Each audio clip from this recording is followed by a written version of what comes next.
Welcome to Win the Day from Back to the Bible. I'm your coach, Pastor Nat, and today we're going to talk about evidence of our salvation. One of my favorite shows from my childhood is Saved by the Bell. It's one of those shows that has a story of friends in high school and all the shenanigans that ensue.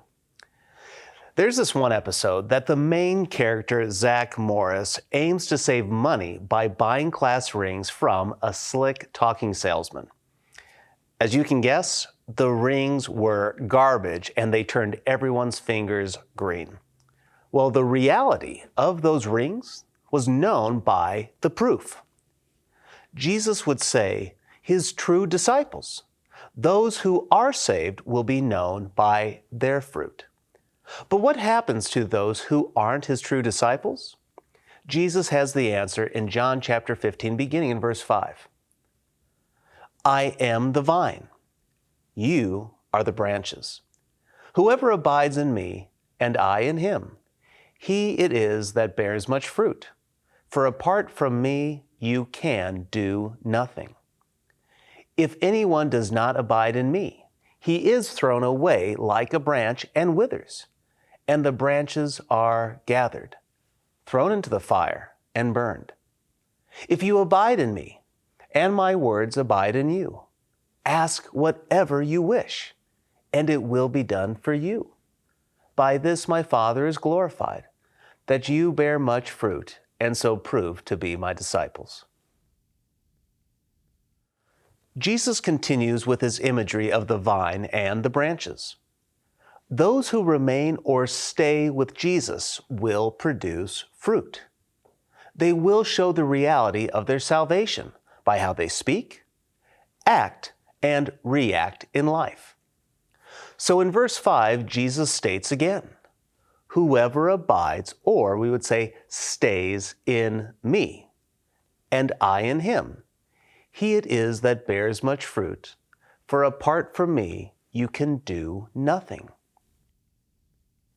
Now, there is some debate as to the nature of fruit, or we could say works. Are the works or fruit the means of salvation or the result of salvation? Well, I think Jesus has made it clear, as well as James, that faith without works is dead.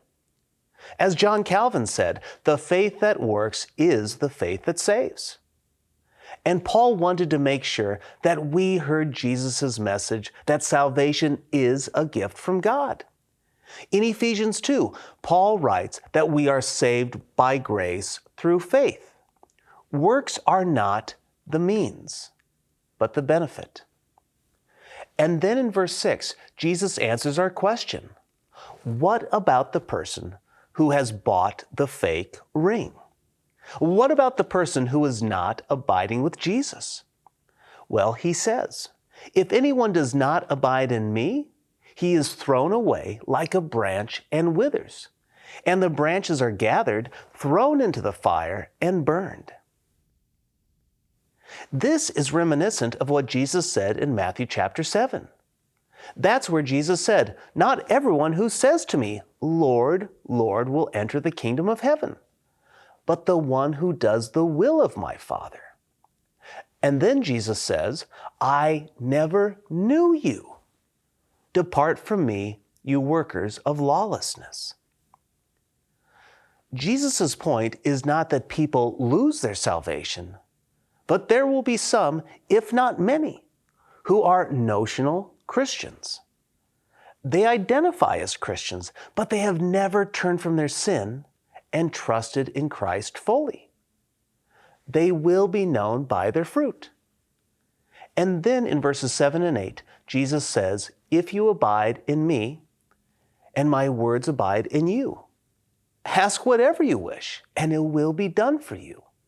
By this my Father is glorified, that you bear much fruit, and so prove to be my disciples.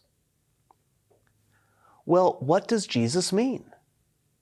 When you are staying with Jesus and being transformed by his word, and the Spirit is inside you, your prayer life will reflect this. Your desires, requests, and goals will mirror Christ's. This fruit this prayer, this posture will prove your love for Christ.